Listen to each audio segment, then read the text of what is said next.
আপনি কি ভেবেছেন আপনার নামাজ দিয়ে আপনি জান্নাতে যাবেন? আপনি তাহাজ্জুদ গুজার, সেজদা দিতে দিতে কপালে দাগ ফেলেছেন, এটা আপনারা জান্নাতে নেবে না। আপনি এলাকার সবচেয়ে বড় হাতেম তাই দানশীল, এই দানের ভরসায় বসে আছেন।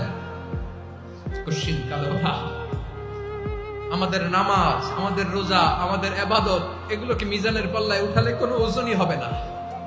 তবে আমাদের একটা কৌশল জানা আছে, আমরা আল্লাহর রহমতের ভিখারি। আমরা সেদিন আগেই গুনার স্বীকৃতি দিয়ে দেব। আমরা বলবো, আল্লাহ তুমি প্রশ্ন করার আগে তোমার একটা কথা বলি, আমারে কিছু জিজ্ঞেস করো না, আমি সব করেছি। এমন কোন পাপ নাই যে পাপ আমারে দিয়ে হয় নাই। তোমার রহমত দিয়ে তুমি জান্নাতে পাঠাবা, তোমার দয়ায় জান্নাতে যেতে চাই, আমল দিয়ে না। পারবেন বলতে? কিয়ামতের দিন আমরা বলবো, আল্লাহ আমার আমল দিয়ে জান্নাত চাই না, আমি তোমার দয়া দিয়ে জান্নাত চাই। তোমার দয়া ছাড়া আমার কোনো উপায় নাই।